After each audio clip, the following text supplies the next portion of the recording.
الحمدللہ رب العالمین والصلاة والسلام علی سید الانبیاء والمرسلین والصلاة والسلام علی آباء سید الانبیاء والمرسلین والصلاة والسلام علی امہات سید الانبیاء والمرسلین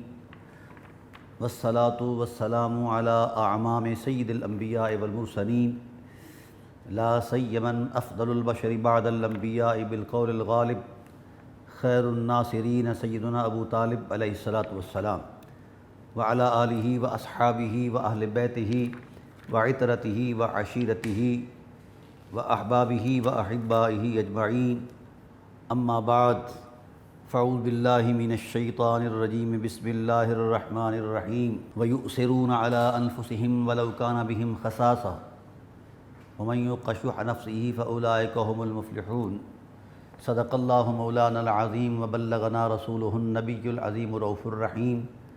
ان اللہ وملائکتہ یصلون علی النبی یا ایہا الذین آمنوا صلوا علیہ وسلموا تسلیما اللہم صلی علی محمد وعلی آل محمد کما صلیت علی ابراہیم وعلی آل ابراہیم انک حمید مجید اللہم بارک علی محمد وعلی آل محمد کما بارکت علی ابراہیم وعلی آل ابراہیم انک حمید مجید الصلاۃ والسلام علیک یا سیدی یا رسول اللہ وعلی آلک و اصحابک یا سیدی یا حبیب اللہ الصلاۃ والسلام علیک یا سیدی یا رحمۃ للعالمین وعلی آلک و اصحابک یا سیدی یا شفیع المذنبین۔ حمد و صلاۃ کے بعد انتہائی واجب القدر حاضرین و ناظرین، بحمد اللہ تعالی ہماری سلسلہ وار گفتگو ایک تسلسل کے ساتھ جاری اور ساری تھی، لیکن عجیب اتفاق ملک پاکستان اور پاکستان کے علاوہ کائنات کے تمام ممالک کے اندر کرونا کی وبا نے سارے نظام کو الٹ پلٹ کر دیا اور مخلوق خدا پریشان تھی، تو ہم اس حوالے سے انہی خدمات میں مصروف تھے، وقت نہیں مل پایا اور کچھ دیر کے لیے انقطاع رہا اور ہم سکرین سے ہٹے رہے اور جو اپنی خدمات تھی بحمداللہ تعالیٰ وہ ہم سر انجام دیتے رہے۔ تو اب فرصت کے لمحات میں انشاءاللہ العزیز از سر نو ہم نے اس کا آغاز کر دیا ہے، اور اپنی گفتگو سے پہلے میں تمام سامعین و ناظرین سے گزارش کرتا ہوں کہ وہ اللہ وحدہ لا شریک کے حضور گڑ گڑائیں اور اللہ وحدہ لا شریک کی طرف قلبی، دلی، نظری، فکری ہر اعتبار سے رجوع لائیں اور اس کی طرف پلٹ جائیں اور اس سے اللہ سے، اس وبا سے اللہ کی پناہ مانگیں، اور امت کے لیے، مسلمانوں کے لیے دعا کریں کہ اللہ تعالیٰ مسلمانوں کو اور انسانیت کو اس وبا سے محفوظ فرمائے۔ اللہ تعالیٰ کی یہ عادت جاریہ ہے کہ جس وقت وہ قوموں کو آزماتا ہے، اگر قومیں اللہ وحدہ لا شریک کی ذات کے ساتھ وابستہ رہنے کا عزم کر لیں تو اللہ تعالیٰ از سر نو انہیں رونق زندگی بھی عطا فرما دیتا ہے اور نعمت زندگی بھی عطا فرما دیتا ہے۔ یہ چاروں نچار اگر ہم جس بھی اعتبار سے جائزہ لیں، ہم بہرحال اس کے عاجز بندے ہیں، وہ ہمارا مولا ہے اور ہم اس کے محبوب صلی اللہ علیہ وآلہ وسلم کے امتی ہیں، وہ ہمارے آقا ہیں۔ تو یہ اسے محض اتفاق نہیں سمجھنا چاہیے، بلکہ صاحبان عظیمت جو لوگ ہوتے ہیں اللہ تعالیٰ کی آزمائشوں پر پورا اترنے کی کوشش کرتے ہیں، اور اللہ تعالیٰ کا ارشاد گرامی ہے وَلَنَبْلُوَنَّكُمْ بِشَيْءٍ مِّنَ الْخَوْفِ وَالْجُوعِ وَنَقْصٍ مِّنَ الْأَمْوَالِ وَالْأَنفُسِ وَالثَّمَرَاتِ، یقیناً ہم تمہیں آزمائیں گے بھوک کے خوف سے اور وَلَنَبْلُوَنَّكُمْ بِشَيْءٍ مِّنَ الْخَوْفِ وَالْجُوعِ، خوف سے جس بھی انداز کا خوف ہو، وبا کی صورت میں ہو ویسے خوف ہو، اور افلاس اور بھوک سے آزمائیں گے۔ وَنَقْصٍ مِّنَ الْأَمْوَالِ، ہم مالوں میں نقص کر کے بھی آزمائیں گے۔ وَالثَّمَرَاتِ، اور پھلوں کے اندر بھی نقصان دے کے آزمائیں گے۔ میرے حبیب جو ہمارے ان فیصلوں پر کاربند رہا اور میری مشیت کی عظمت میں اتر گیا، اور اس پر اس نے جزا اور فضا نہیں کی، واویلا نہیں کیا، شور شرابہ نہیں کیا، اور ہماری قدرت کے بھرم میں اتر کر اس نے خود کو پیش کیا اور رجوع لایا، صبر کیا، خود کو روکے رکھا، جزا اور فضا سے روکے رکھا، واویلا سے روکے رکھا۔ وبشر الصابرین، محبوب وہ صبر کی انتہا پر ہیں اور ہم اپنے کرم کی انتہا پر ہیں، انہیں ہمیں ہمارے کرم کی یہ خوشخبری سنا دوں۔ الذین اذا اصابتہم مصیبہ، ان لوگوں کو خاص کر خبری سنائی جائے، خوشخبری، جو کسی مصیبت میں مبتلا ہوں اور ابتلا اور آزمائش کے دورانیے میں وہ گلے شکوے نہیں کرتے، وہ محبت کی عظمت میں اللہ وحدہ لا شریک کی طرف رجوع لاتے رہتے ہیں۔ اللہ تعالیٰ ارشاد فرماتے ہیں میرے حبیب، ان کی بندگی کا کمال یہ ہے کہ وہ جس حال میں بھی ہوں وہ کہتے ہیں انا للہ، ہم اللہ ہی کے لیے ہیں، وانا الیہ راجعون، ہم اسی کی طرف لوٹ کر جانا ہے۔ میرے حبیب جب وہ کٹھن حالات میں بھی میرے ساتھ محو محبت ہیں اور میری مشیت کے فیصلوں کو ایگری کر کے نہ گلے کرتے ہیں نہ شکوے کرتے ہیں، تو میرے حبیب ہم علی کل شیء قدیر ہیں، ہماری آزمائشوں پر جو پورا اترتا ہے۔ وبشر الصابرین، صبر کرنے والوں کو بشارت دے دو، خاص کر ان لوگوں کو بشارت دے دو الذین اذا اصابتہم مصیبہ قالوا انا للہ وانا الیہ راجعون، ان لوگوں کو بشارت دے دو جنہوں نے ہر حال میں اللہ سے وابستگی کا اظہار کیا، ان کو خوشحالی ملی تو بھی خدا سے وابستہ رہے، اور اگر کہیں آزمائش میں دو چار کر دیے گئے تو بھی اللہ کی طرف رجوع لاتے رہے۔ اولئک علیہم صلوات من ربہم ورحمہ، میرے حبیب ہمارا وعدہ عظمت ہے، یہی وہ لوگ ہیں جن کو ہم بخت کی معراج عطا کر دیتے ہیں، اور ان کے بخت کی معراج یہ ہے کہ ہم ان پر صلوات بھیجتے ہیں، ان کے رب کی طرف سے صلوات آتی ہیں، ورحمہ، اور رحمت آتی ہے، وَأُولَئِكَ هُمُ الْمُهْتَدُونَ، یہی وہ لوگ ہیں جو صاحبان مراد ہیں، یہی وہ لوگ ہیں کہ کامیابیاں ان کی دست بوسی کر رہی ہیں، یہی وہ لوگ ہیں جو ہدایت کے اعلیٰ معیار پر ہے۔ ناظرین کرام، جملے تو بڑے مختصر ہیں، لیکن ان جملوں میں جو حکمت خداوندی اور رحمت خداوندی کار فرما ہے، اس کی ایک اپنی شان ہے، اس کا ایک اپنا مقام ہے، اس کا ایک اپنا مرتبہ ہے۔ وہ صلوات بھیجتا ہے اور پھر رحمت بھیجتا ہے۔ بہت سارے مقامات پر صلات کو درود کے معنی میں بیان کیا گیا اور درود رحمت کے معنی میں بیان کیا گیا، یہاں یہ عطف ہے، اولئک علیہم صلوات من ربہم، انہی پر اللہ کی صلوات ہیں ان کے رب کی طرف سے، ورحمہ، اور رحمت ہے۔ اگر پہلے صلوات کا معنی رحمتوں کا تسلسل بیان کیا جائے تو پھر اس کا عطف مزید رحمتوں پر آ گیا ہے،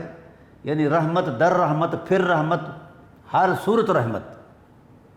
اور اگر چونکہ معطوف اور معطوف علیہ کے اندر مغایرت ہوتی ہے، یعنی جو جملہ معطوف ہو اور جو معطوف علیہ ہو، ان دونوں کے درمیان جو حرف عطف ہے، مضمون کی بنیاد پر اگر کوئی اختلاف کی صورت پیدا کرتا ہے، خواہ وہ کسی بھی اعتبار سے اختلاف ہو، مثلا جاءنی زید و عمر، میرے پاس زید اور عمر آیا، یہ ذات کے اعتبار سے اختلاف ہے کہ زید بھی آیا ہے اور عمر بھی آیا ہے۔ اور اگر معنوی اعتبار سے یہ کام ملحوظ خاطر رکھا جائے ربط کلام الہی کو دیکھا جائے تو ہر دو اعتبار سے اللہ کی صلوات اور اللہ کی رحمت، یہ دونوں اس کی رضا کے نور کا تسلسل ہیں، اس وحدہ لا شریک کے پیار کی عظمت ہیں۔ اور اگر صلوات کے تسلسل میں الگ اس کا تصور قائم کیا جائے، جس طرح ان اللہ و ملائکتہ یصلون علی النبی یا ایھا الذین آمنوا صلوا علیہ وسلموا تسلیما، بے شک اللہ اور اس کے فرشتے درود بھیجتے ہیں نبی پر، اور اے ایمان والو اٹھو تم بھی درود بھی بھیجو اور سلام بھی بھیجو۔ یہاں صلوات کے معنی میں علماء اور اہل عرفان نے جستجو کی تو بے شمار اس گوہر مراد کو اس سمندر نور سے تلاش کر کے لائے کہ آج ان کی روشنی سے کائنات روشن ہے، ہر قلب مومن کے اندر وہ نور کا تسلسل جاری کر دیا گیا ہے۔ یہ جو صلوات کا معنی ہے یہاں یصلون علی النبی صلو علیہ وسلم تسلیما، اس کے معنی کے اندر اللہ وحدہ لا شریک نے اپنے حسن کے جلووں کی وہ رعنائی دکھائی ہے کہ عمر بھر بھی بندہ شکر ادا کرتا رہے تو نہیں کر سکتا۔ ناظرین کرام، صلوات کا معنی امام ابو حنیفہ علیہ رحمہ کے نزدیک وہو الاعتناء بشانہ النبی، اللہ وحدہ لا شریک اپنے محبوب صلی اللہ علیہ وآلہ وسلم کی شانوں کے تسلسل میں مصروف محبت ہے، اور اللہ وحدہ لا شریک اپنے محبوب کے مقامات رفیعہ کو بلند کر رہا ہے اور بیان کر رہا ہے، اور کامل اعتناء، کامل توجہ کے ساتھ یکسو ہو کے حسن محمد کے جلووں کے اندر اللہ وحدہ لا شریک نے اپنی رحمت کا جو منظرنامہ ہے وہاں اپنی نگاہ عاطفت اور محبت کو وہاں مصروف محبت رکھا ہے کہ اللہ پورے تسلسل کے ساتھ اور ہر لمحے نئی شان کے ساتھ نئے انداز محبت میں اپنے محبوب کے حسن کے جلووں کی عظمت کو بیان بھی کرتا ہے اور ان میں سراہتا بھی رہتا ہے، اور اس حسن ترتیب میں اس کی حکمت کار فرما ہے، جس انداز میں جیسے چاہتا ہے، جس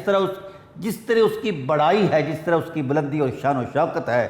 اللہ اپنی شایان شان اپنے محبوب کے مرتبوں کو بلند فرماتا رہتا ہے۔ امام بخاری علیہ رحمہ کی ذات نے بھی یہاں ایک قول بیان کیا ہے امام ابو العالیہ کے حوالے سے، وہ کہتے ہیں کہ صلاۃ کا معنی کیا ہے؟ اے عظمہ، اللہ اپنے محبوب صلی اللہ علیہ وآلہ وسلم کی عظمتوں کے تسلسل کو بیان کرتا رہتا ہے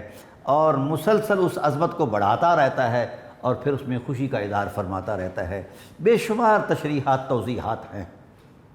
تو صلاۃ کا تسلسل جو ہے یہ خدا کی طرف سے کامل توجہ کے معنی میں بھی آتا ہے، خدائے ذوالجلال کی طرف سے توجہ کے ساتھ ساتھ جس پر صلوات کا ظہور ہوتا ہے اللہ تعالیٰ اس کی عظمتوں کو بلندیاں عطا فرماتا ہے، اور پھر اس پر رحمت اور محبت اور شفقت کی نظر بھی ڈالتا رہتا ہے۔ پھر ہر نظر کے اندر اس کا کمال الطاف جو ہے اس قدر بلند و بالا ہوتا ہے کہ کائنات چھوٹی ہے، خدائے ذوالجلال کے جذبہ رحمت کا تسلسل اتنا بڑا ہے کہ کوئی بندہ اس کو پامائش ہی نہیں کر سکتا۔ تو اب ناظرین کرام، اب اس صورت میں یہ بنا کہ اولئک علیہم صلوات کا معنی ہے وہ لوگ جو اللہ کی آزمائش پر صبر کرتے ہیں، اللہ وحدہ لا شریک کی آزمائش پر پورا اترتے ہیں، تو اللہ تعالیٰ ان پر کامل توجہ فرماتا ہے، نگاہ عظمت کے اعتبار سے بھی، نگاہ رحمت کے اعتبار سے بھی، نگاہ فضل کے اعتبار سے بھی، نگاہ احسان کے اعتبار سے بھی، نگاہ الطاف کے اعتبار سے بھی، نگاہ عنایت کے اعتبار سے بھی، یعنی اس کی کامل توجہات عظمت و رحمت جو ہے اس بندے کی طرف مرکوز ہو جاتی ہیں جو بندہ اللہ کی آزمائشوں پر پورا اترتا ہے۔ اور اس میں کوئی شک نہیں، آزمائش تو پیغمبروں پر بھی آئی ہیں۔ آج ہمیں یہ گلہ کیا جاتا ہے کہ یہ ہماری شامت اعمال ہے۔ ہاں، مجھے اس سے انکار نہیں کہ یہ شامت اعمال نہیں، دراصل صورتحال یہ ہے شامت اعمال ہونا بھی قابل قبول ہے، ہو سکتا ہے، لیکن کیا خیال ہے جو اولو العزم لوگوں پر آزمائشیں آئی ہیں، جن کے اعمال کے تقدس کو دین بنایا گیا ہے، جن کے اسوہ رحمت کو معیار دین بنایا گیا ہے، آزمائشیں تو ان پر بھی آئی ہیں۔ اور میرے کریم آقا علیہ الصلوۃ والسلام کی ذات نے ارشاد فرمایا کہ راہ حق میں ہر پیغمبر کو آزمایا گیا، لیکن جتنا محمد صلی اللہ علیہ وآلہ وسلم کو آزمایا گیا اتنا کسی کو بھی نہیں آزمایا گیا۔ تو سید عالم صلی اللہ علیہ وآلہ وسلم کی جب ہم آزمائشوں کا تسلسل دیکھتے ہیں تو آپ تو والدہ کریمہ کے بطن رحمت میں تھے، اس وقت آزمائشیں شروع ہوئیں۔ ساری حیات عصمت و رحمت کے اندر سارا تسلسل حیات جو ہے آزمائشوں کی زد میں رہا۔ پیدا ہوئے تو باپ کا سایہ سر پر نہیں، کچھ تھوڑے بڑھے، لڑکپن میں آئے، بچپن میں آئے تو ماں کا سایہ سر سے اٹھ گیا، پھر اور بڑھے تو وہ شفقت جو صاحبان رحمت بن کر رحمت عالم صلی اللہ علیہ وسلم کو آغوش میں لیے ہوئے تھی، حضرت عبد المطلب علیہ السلام، وہ سایہ اٹھ گیا۔ اور پھر یہ اس طرح کی آزمائشیں، خواہ وہ خانگی حالات ہوں، سماجی معاشرتی حالات ہوں، پھر جب نبوی ذمہ داریوں کو آپ نے شروع کیا نبھانا اپنی منصب کی عظمت میں، تو ناظرین کرام اس وقت جو آزمائشیں مد مقابل آئیں، یہاں تو آزمائشوں کو بھی پسینہ آ جاتا ہے جو میرے رسول صلی اللہ علیہ وآلہ وسلم کی ذات پر آئی ہیں آزمائشیں، لیکن سلام ہو عظیمت محمد پر صلی اللہ علیہ وسلم پر، کبھی ایک لفظ بھی شکوہ نہیں کیا، کبھی ایک مرتبہ ایک لمحہ کے لیے بھی مایوس نہیں ہوئے، اور کبھی نقشہ خیال میں بھی یہ بات نہیں آئی، بلکہ کبھی کبھی تو ایسا ہوتا تھا ادھر آزمائشوں کا تسلسل ہوتا تھا، انہی آزمائشوں میں مصطفیٰ کریم علیہ السلام لذت محسوس فرمایا کرتے تھے کہ میں اپنے محبوب حقیقی جل و علا کی عظمت میں اترا ہوا ہوں، اس کی طرف سے جو کچھ ہے وہ نعمت ہے۔ آزمائشوں سے یہ بڑے لوگ بھی گزرے ہیں، پارسا لوگ بھی گزرے ہیں، انبیاء بھی گزرے ہیں، اور پھر ان آزمائشوں کا تسلسل سید عالم صلی اللہ علیہ وسلم کی حیات تک اگر رہتا تو یہاں تک تاریخ خاموش ہو جاتی۔ سید عالم صلی اللہ علیہ وسلم کی حیات کے بعد بھی حضور کی آزمائشیں جاری ہیں، آباد بھی، حالانکہ جب انسان دنیا سے اٹھتا ہے تو اس کے سارے حالات اس کے ساتھ عالم بقا کی طرف چلے جاتے ہیں، لیکن میرے رسول صلی اللہ علیہ وآلہ وسلم کی آزمائشوں کا تسلسل آج بھی موجود ہے اور قیامت تک موجود رہے گا۔ جب حضور سید عالم صلی اللہ علیہ وسلم اپنی نبوی ذمہ داریوں کو پورا کر کے حضور عظمت الہی میں پہنچے تو اس وقت بعد میں سید عالم صلی اللہ علیہ وآلہ وسلم سے ان لوگوں نے انتقام لینا شروع کر دیا جو ابتدا سے حضور کے مد مقابل آئے اور حضور سید عالم صلی اللہ علیہ وسلم کی نبوی سرگرمیوں کو سبوتاژ کرنے کے لیے ہر جد و جہد کی، تمام سرمایہ خرچ کیا، تمام قبائل کو اکسایا اور جنگیں لڑی۔ حضور سید عالم صلی اللہ علیہ وآلہ وسلم کا قصور فقط اتنا تھا کہ آپ نے جوش نبوت سے جبل ابو قبیس کی چوٹی پر کھڑے ہو کر کہا تھا لا الہ الا اللہ۔ ایک سچائی کے یقین کی دعوت دینا یہ کوئی بری بات تو نہیں ہے، لیکن یہ بات بھی جرم بن گئی۔ کفار مکہ، مشرکین مکہ نے محاذ کھڑا کر دیا، کون ہوتا ہے محمد ہماری سوسائٹی میں ہماری اقدار و روایات سے ہٹ کر کسی نئے دین کی، نئی فکر کی بنا رکھے؟ تو بھائی آج بھی کلمہ حق کہنے والے آزمائش کی زد میں ہیں، ایسا نہیں ہے۔ میں یہ عرض کر رہا تھا کہ سید عالم صلی اللہ علیہ وآلہ وسلم کا سارا عرصہ حیات آزمائشوں میں گزرا ہے، پھر حضور سید عالم صلی اللہ علیہ وسلم حضور عظمت الہی میں جو پہنچے تو پھر یہ آزمائشیں وہاں سے چلیں اور اہل بیت نبوت پر شروع ہو گئیں، اور اہل بیت نبوت کی جو آزمائشوں کی جو تاریخ ہے، یہاں لفظوں کے سینے چر جاتے ہیں، خیالات کی بلندیاں زمین بوس ہو جاتی ہیں، شعور اور آگہی کے دائرے سمٹ کر بھسم ہو جاتے ہیں۔ جو اہل بیت نبوت پر جو آزمائشیں آئیں، ہر شخص عصمت مآب ہے، ہر شخص حضور عظمت الہی میں مقبول ترین ہے، ہر فرد رحمت اپنا مقام رکھتا ہے، مولا کائنات علیہ السلام اپنا مقام رکھتے ہیں، سیدہ کائنات خاتون جنت صلوات اللہ تعالیٰ علیہا اپنا مقام رکھتی ہیں، حسنین کریمین اپنا مقام رکھتے ہیں، یعنی ہر فرد اہل بیت نبوت اپنا ایک مقام رکھتا ہے، اپنی شناخت رکھتا ہے اور اپنی علمی روحانی اخلاقی ساکھ رکھتا ہے، جو ایسی مسلم حقیقت ہے جو دین میں آج بھی معیار ہے۔ قرآن کریم نے جب اس بات کی تصدیق کر دی ہے کہ جس نے اللہ کی حجتوں کو دیکھنا ہو، جس کو اللہ اپنے دین کی قوت میں بطور دلیل پیش کرتا ہے، وہ اہل بیت نبوت ہیں۔ قل تعالوا ندعو ابناءنا وابناءکم ونساءنا ونساءکم وانفسنا وانفسکم ثم نبتہل فنجعل لعنت اللہ علی الکاذبین۔ سورہ آل عمران یہ کھول کر کہہ رہی ہے جب دین حقہ کے مد مقابل کفر آیا اور ایک خاص روپ میں آیا، مباہلے کی صورت میں آیا،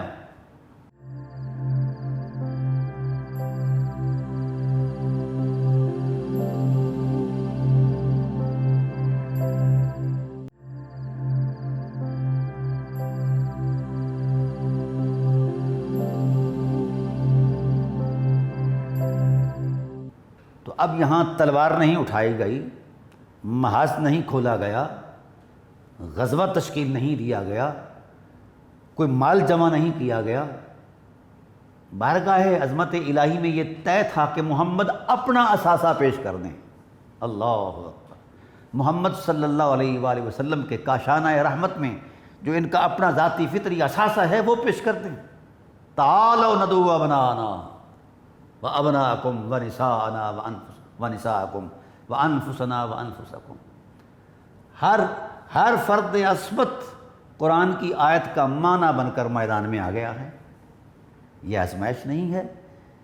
کہ سارا خاندان زد میں ہے، کفر کی بھی زد میں ہے اور حالات کی بھی زد میں ہے، لیکن خدائے ذوالجلال کی عظمت پر قربان جائیں، آزمانا اس کی شان ہے،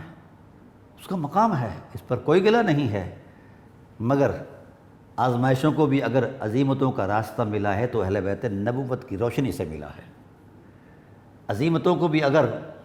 حرمت ملی ہے تو میرے نبی کے حوصلوں کی حرمت کی برکت سے ملی ہے۔ تو میرے رسول صلی اللہ علیہ وسلم کا یہ کاشانہ رحمت، یہ خانوادہ پاک آزمائشوں سے اس وقت بھی گزرا، خود کو پیش کیا دین کے لیے، اور اللہ نے قرآن کی آیت کا معنی بیان کر کے بنا کے انہیں بیان فرمایا ہے۔ یہ قرآن کے ساتھ ہیں اور قرآن ان کے ساتھ ہے۔ اگر کوئی ان کی حرمت کے خلاف زبان درازی کرتا ہے تو وہ قرآن کی آیتوں کا مذاق اڑاتا ہے۔ اس کا کلمہ پڑھنا، اس کا بیت اللہ کی چھت پر کھڑے ہو کر اذانیں دینا اور اس کا تہجد گزار ہونا، اس کا فقیہ ہونا کوئی حیثیت نہیں رکھتا۔ یہ وہ لوگ ہیں جو دین میں بنائے دین ہیں۔ جس کلمے سے میں اور آپ پاک ہوتے ہیں وہ اس کلمے کا یہ معنی ہے۔ ان لوگوں پر بھی آزمائشیں آئیں۔ اولئک علیہم صلوات من ربہم ورحمہ، یہ وہی بلند بخت لوگ ہیں جن پر اللہ صلوات بھیجتا ہے۔ آج اگر ان کی اتباع میں کوئی اس مقدس عمل سے گزرتا ہے یا گزر رہا ہے، سوچے، صرف اتنا سوچ لے کہ اگر میرے حوالے سے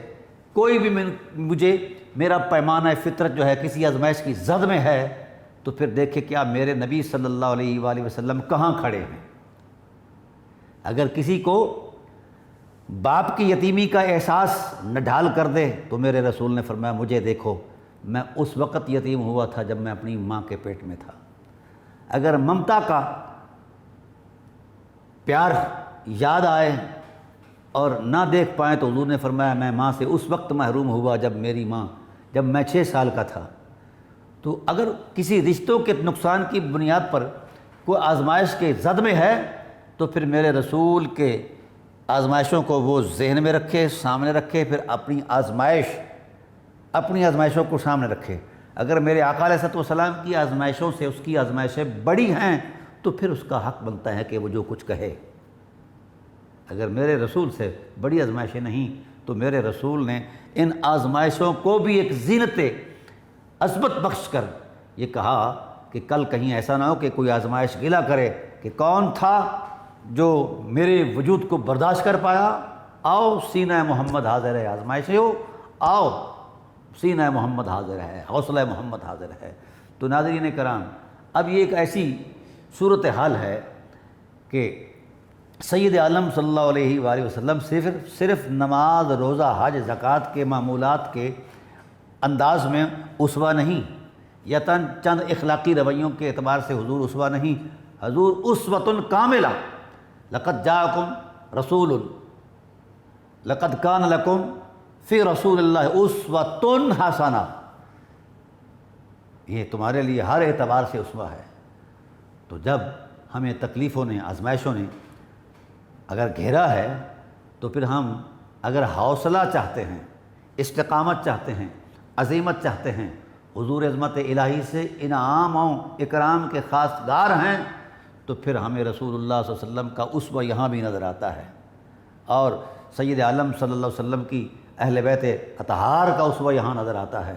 اور اصحاب رسول علیہم الرضوان کا یہاں اسوہ نظر آتا ہے۔ حضرت عمار بن یاسر رضی اللہ تعالی عنہ، یہ کتنی عظیم ذات ہیں جن کے قلب کے احساسوں کو اللہ نے قرآن کی زینت بخشی ہے۔ وَقَلْبُهُ مُطْمَئِنٌ بِالْإِيمَانِ، خدا گواہی دیتا ہے کہ حبیب عمار بن یاسر پر حالات کی سنگینی نے آرے چلا دیے ہیں، ماں ذبح ہو گئی، باپ ذبح ہو گیا، اور اپنا وجود بھی نڈھال ہے، مگر تیرے پیار کی مستی میں سرشار ہے میرے حبیب۔ اگر اس کی زبان سے کوئی بے ساختہ لفظ نکل گیا ہے تو جب میں خدا ہو کر اس کو نہیں محسوس کرتا، گرفت کرتا، محبوب آپ بھی اس پر شفقت فرمائیں، میں گواہی دیتا ہوں خدا ہو کر اس کا دل تیری چاہتوں میں ڈوبا ہوا ہے اور کچھ نہیں۔ حضرت عمار بن یاسر جب آئے بارگاہ نبوت میں تو حضور نے پوچھا کہ حضرت عمار بن یاسر، جب تیری صورتحال آزمائش کے اعتبار سے یہ تھی کہ تیرے سامنے تیری ماں کو چیرا گیا، باپ کو چیرا گیا، اور تجھے اذیت دی گئی، اور تیری زبان سے وہ کلمات نکلوانے کے لیے وہ ہولناک رویہ اختیار کیا گیا، تو بتا اس وقت تیرے دل کی کیفیت کیا تھی؟ سلام عمار بن یاسر، تیری حرمت کو کہا یا رسول اللہ تیری چاہتوں کی قسم، اس وقت بھی دل میں تو تھا اور اب بھی تو ہے، مرتے دم تک تیری ذات ہے، اور کوئی اس دل میں تیری دل بری کے علاوہ اور کوئی شے کی گنجائش ہی نہیں ہے۔ یہی وہ عمار بن یاسر ہیں، صحابی رسول ہیں، جو پہلے سارا خانوادہ اس آزمائش میں دے چکے، ماں کی قربانی دی، باپ کی قربانی دی، اور قربانیاں دیں، پھر بلند بخت ہیں اس ذات والا صفات کے، جب مولا کائنات علیہ الصلوۃ والسلام صفین میں اترے تو یہ آپ کے غلام سپاہی بن کر صفین میں اترے، تو پھر آزمائش آ گئی۔ زندگی کی آخری سانس بھی آزمائش کے تسلسل میں گزری ہے، اور یہ بڑی انوکھی آزمائش ہے ناظرین کرام۔ سید عالم صلی اللہ علیہ وآلہ وسلم نے اس آزمائش کی نشاندہی اپنے زمانہ رحمت میں خود نبوی زبان سے فرما دی تھی۔ سید عالم صلی اللہ علیہ وآلہ وسلم مسجد بنا رہے ہیں، اصحاب رسول مسجد کے لیے خدمات سر انجام دے رہے ہیں، اینٹیں اٹھا کر لا رہے ہیں، پتھر اٹھا کر لا رہے ہیں، گارا اٹھا کر لا رہے ہیں۔ اکثر اصحاب رسول ایک ایک پتھر لے آتے ہیں، حضرت عمار بن یاسر رضی اللہ تعالی عنہ و سلام اللہ تعالی علیہ سرمستی میں اور سرشار ہیں، یہ دو دو پتھر اٹھا کر لا رہے ہیں۔ تو میرے رسول کبھی تبسم فرما کے یوں دیکھ لیتے، اور کبھی بلا کر کہتے اے عمار بن یاسر، تیرا اس وقت نصیب کتنا بلند ہوگا کہ جب تجھے باغی قتل کریں گے، تقتلہ فئۃ الباغیہ۔ اے عمار بن یاسر، تو اپنی بخت کی بلندی پر ناز کر، جس وقت باغیوں کا گروہ، یہ نبوت کے الفاظ ہیں، کوئی تاریخی تسلسل نہیں ہے، یہ نبوت کے الفاظ ہیں، اور ان الفاظوں کی روایت میں تواتر شامل ہے۔ 36 اصحاب رسول نے اس روایت کو بیان کیا ہے، اور یہ سیاستہ کے اندر بھی سر فہرست موجود ہے، یعنی اس روایت کے اندر کسی بھی قسم کا کوئی سکم موجود نہیں ہے، یہ قرآن کی آیت کا درجہ رکھتی ہے۔ علماء احناف کہتے ہیں کہ جس طرح تواتر کے ساتھ قرآن ثابت ہوا ہے، قرآن پہنچا ہے، ثبوت اس کا متواتر ہے، قطعی اور یقینی ہے، جو حدیث اپنی دلالت اور اپنی سند اور اپنے ثبوت کے اعتبار سے اس طرح کا تواتر کا درجہ رکھتی ہے تو وہ قرآن کی آیت کا درجہ رکھتی ہے۔ تو حضرت عمار بن یاسر رضی اللہ تعالیٰ عنہ کی حرمت کو اللہ نے قطعیت بخشی ہے، رسول اللہ صلی اللہ علیہ وسلم کی ذات نے اور اصحاب رسول نے اس کی قطعیت کے تسلسل کو قائم رکھا ہے۔ تو عمار بن یاسر کی قلبی کیفیات کو قرآن کریم میں ڈال دیا گیا ہے۔ وَقَلْبُهُ ہاں إِلَّا مَنْ أُكْرِهَ وَقَلْبُهُ مُطْمَئِنٌ بِالْإِيمَانِ۔ یہ کیسا شخص ہے؟ ہم اپنے ایمان کی تصدیقیں آپ پیش کرتے ہیں۔ یہ کیسا شخص ہے، کیسا بلند نصیب انسان ہے جس کے ایمان کی تصدیق خدا ذوالجلال نے فرمائی ہے اور اپنی الوہی زبان عظمت سے بیان فرمائی ہے۔ اور پھر میرے رسول نے جب اس عظمتوں کو دیکھا، حضرت عمار بن یاسر کے پس منظر کے حالات اور مصائب کو دیکھا، تو پیش منظر میں آنے والے مصائب کی نشاندہی کئی سال پہلے بیان فرما دی۔ یہ نبوی نگاہ کی عظمت ہے کہ ابھی کوئی واقعہ منصہ شہود پر رو پذیر نہیں ہوا، ابھی اس کو واقع ہونے میں کئی سال باقی ہیں۔ نبوت کی نگاہ نے اس کا ایک ایک لمحہ، ایک ایک تصور بیان کر دیا، اور بیان بڑے انداز میں فرمایا تقتلہ فئۃ الباغیہ ویحا عمار بن یاسر۔ عمار بن یاسر تو کتنی عظیمت والا شخص ہے کہ تجھے وہ لوگ قتل کریں گے جو دین کے باغی ہوں گے، وہ لوگ قتل کریں گے جو اسلام اور اسلام کی حرمت، نظام خلافت کے باغی ہوں گے، وہ قتل کریں گے۔ لیکن جس وقت تجھے قتل کر رہے ہوں گے، اس وقت یعنی جس وقت تو اس آزمائش سے گزر رہا ہوگا، تو اس وقت تیری کیفیت یہ ہوگی یدعونہم الی الجنہ ویدعونہ الی النار۔ عمار بن یاسر ان باغیوں کو جنت کی طرف بلائیں گے اور وہ باغی جہنم کی طرف بلائیں گے۔ یہ نبوی الفاظ ہیں، کوئی تاریخی جوڑ توڑ نہیں ہے، پورے تواتر کے ساتھ ثابت ہیں۔ 36 اصحاب رسول نے اس روایت کو بیان کیا ہے اور کثرت کے ساتھ بیان کیا ہے۔ نہ اس کی روایت کے اندر کوئی سقم ہے، نہ درایت کے اندر کوئی سقم ہے۔ بعض لوگوں نے اپنی ذہنی خلفشار کی بنیاد پر اس میں سقم پیدا کرنے کی ناکام کوشش ضرور کی ہے، مگر اللہ بھلا کرے ان اہل علم کا جنہوں نے اس کا انگ انگ محفوظ رکھا ہے اور آج تک یہ محفوظ ہے، سیاستہ کی زینت بنی ہوئی ہے۔ عرض کر رہا ہوں کہ طے کر دیا رسول نے، طے کر دیا میرے رسول صلی اللہ علیہ وآلہ وسلم نے کہ عمار بن یاسر کا قاتل باغی بھی ہے اور داعی الی النار بھی ہے۔ اب میں کسی الجھاؤ میں آپ کو نہیں ڈالنا چاہتا، ایک طے شدہ حکمت رسالت ہے۔ نگاہ نبوت کے تسلسل میں جو منظرنامہ سامنے آیا ہے، اس کی نشاندہی نبوت کی زبان کر رہی ہے کہ عمار بن یاسر کا قاتل جو ہے وہ باغی بھی ہے اور ناری بھی ہے، یعنی دوزخ کی طرف بلانے والا بھی ہے۔ تو جو بات میں نے آغاز میں کہی تھی کہ آزمائشیں بڑے بڑے لوگوں پر بھی آئی ہیں، کیا اصحاب رسول پر آزمائشیں نہیں آئیں؟ اہل بیت رسول پر آزمائشیں نہیں آئیں؟ لیکن اللہ وحدہ لا شریک کی عظمت پر قربان جائیں، فرمایا میرے حبیب جب یہ لوگ آزمائے جاتے ہیں، اپنی آزمائشوں میں یہ پورے اترتے ہیں، تو ہمارا الوہی وعدہ ہے، ہمارا الوہی وعدہ ہے انما یوفی الصابرون اجرہم بغیر حساب۔ وہ لوگ جو اللہ کی آزمائشوں پر پورا پورا اترنے کی کوشش کرتے ہیں،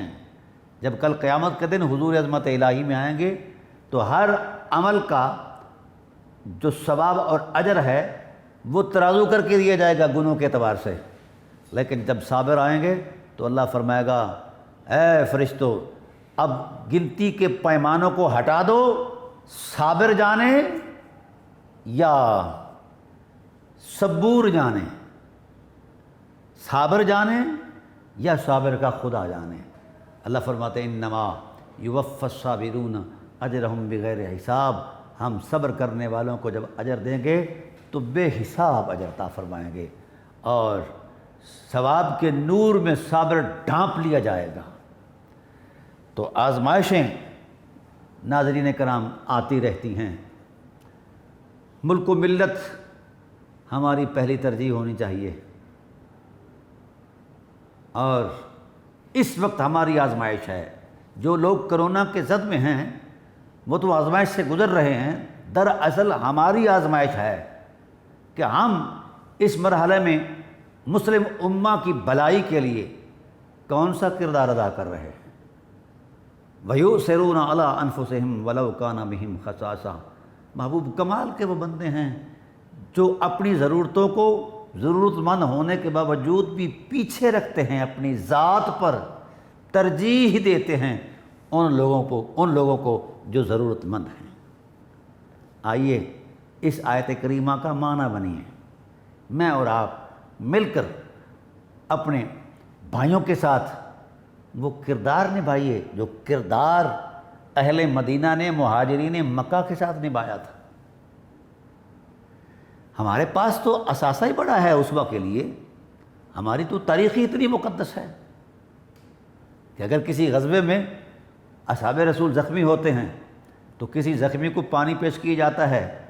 اور وہ جان برلب ہے، جان بلب ہونے کے باوجود بھی وہ کہتا ہے میرے فلاں بھائی کو پلایا جائے، وہ مجھ سے زیادہ ضرورت مند ہے۔ پھر آگے پھر وہ پانی کا پیالہ کئیوں سے گزرتا ہوا پھر پہلے پر پہنچتا ہے تو وہ پہلا انتقال کر چکا ہوتا ہے، شہادت کے مرتبے پر سرفراز ہو چکا ہوتا ہے۔ اب یہ ہمارا اثاثہ ہے اور ہماری قوت ہے، یہ اصحاب رسول، اہل بیت رسول، ذات رسول صلوات اللہ تعالیٰ علیہم اجمعین، ان کے اسوے، ان کی عظیمت، ان کی صبر اور استقامت اور ان کی حرمت ہمارے لیے اسوہ ہے، ہمارے لیے نمونہ ہے اور ہمارے لیے راہنما اصول ہیں ان کے اسوے کے اندر۔ تو آئیے ہم مل کر اس وبا کے ساتھ نبرد آزما ہو جائیے، لیکن ساتھ رکھیے یہ بات ذہن میں رہے کہ ہم اندازے لگانا چھوڑ دیں اور لوگوں کی گفتگو میں جو جوڑ توڑ ہوتا ہے اس کو چھوڑ دیں۔ اللہ تعالیٰ ارشاد فرماتے ہیں وَإِذَا مَرِضْتُ، اللہ تعالیٰ ارشاد فرماتے ہیں اس حوالے سے مَن يَكْشِفُ السُّوءَ، بتاؤ کائنات کے واسیوں جب تمہیں کوئی بیماری پہنچتی ہے تو کون ہے اس کا کشف کرتا ہے، اس کو کھول دیتا ہے، بیماری ہٹا دیتا ہے، کون ہے جو تمہیں اپنی رحمت سے مالا مال کر دیتا ہے۔ تو اس لیے ناظرین کرام ضرورت اس امر کی ہے کہ میں اور آپ کردار ادا کریں۔ جو لوگ اس وقت کرونا میں مبتلا ہیں اللہ تعالیٰ انہیں شفا عطا فرمائے، ان کے لیے دعا گو رہیں، اور ساتھ ساتھ پوری مسلم امہ اپنا کردار ادا کرے، جن کو اللہ نے صحت بخشی ہے، جن کو اللہ نے دولت بخشی ہے، جن کو اللہ نے جو کچھ بخشا ہے وہ ایثار کریں، اپنے بھائیوں کے ساتھ اس احترام میں اتر جائیے جس احترام کا درس ہمارا اسلام دیتا ہے، ہمارا نبی صلی اللہ علیہ وسلم دیتا ہے، ہمارا خدا جل وعلا دیتا ہے۔ تو اگر آزمائش ان کی ہے تو ہماری بھی آزمائش ہے۔ اگر آپ اولئک علیہم صلوات من ربہم ورحمہ کا معنی بننا چاہتے ہیں، اللہ کی رحمتوں اور عنایتوں کے خزانے کو اپنے آپ کے اندر حاصل کرنا چاہتے ہیں، تو پھر میں اور آپ اس آزمائش کے پورے تسلسل میں اتر کر اپنے ان بھائیوں کی خدمت کریں، ملک کی خدمت کریں، ملت کی خدمت کریں، مسلم امہ کی خدمت کریں، انسانیت کی خدمت کریں۔ یقیناً وہ وقت دور نہیں، اللہ کو رحم آ ہی جائے گا۔ اٹھانا اللہ نے، ہمارے ہاں جو تدبیریں ہیں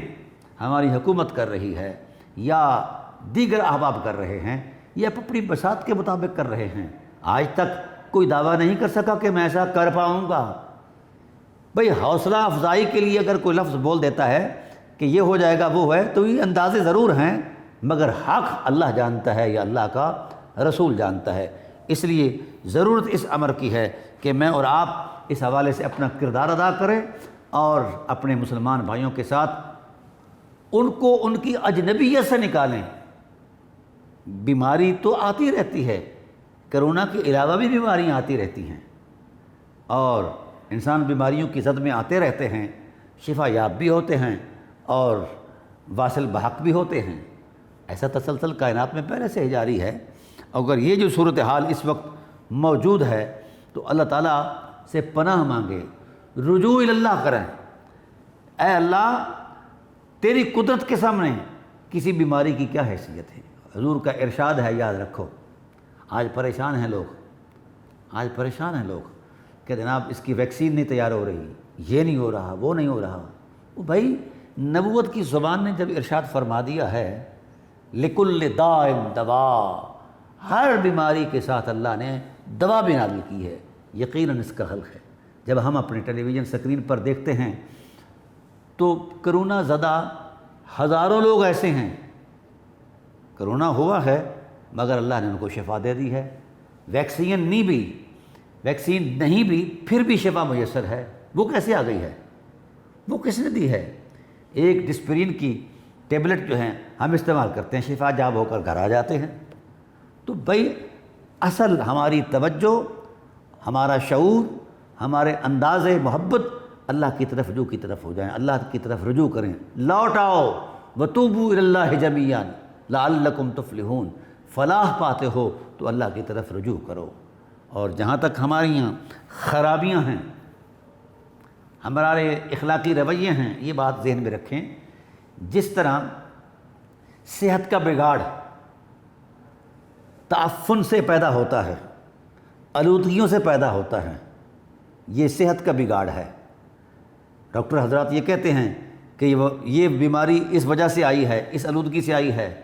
تو اگر ہمارا بگاڑ اس تعفن سے ہے تو ہمارے بد اخلاقیوں کا جو تعفن ہے وہ بھی ہمارے لیے وبا ہے۔ اس لیے بد اخلاقیوں سے ہٹ کر اخلاق کے نور میں اتر جائیں اور اللہ کے حضور رجوع لائیں۔ یقیناً اللہ ہم پر رحم فرمائے گا، اس کا رحم ہمارے ہی لیے ہے۔ اللہ تعالیٰ کی بارگاہ رحمت میں دعا ہے کہ اللہ تعالیٰ اپنے فضل و احسان کی برکت سے، اپنے محبوب کی حرمت کی برکت سے اور اہل بیت نبوت کی تقدس کی برکت سے اللہ تعالیٰ امت مسلمہ کو نجات اور فلاح عطا فرمائے اور اس بیماری سے نجات عطا فرمائے۔ وما علینا الا البلاغ المبین۔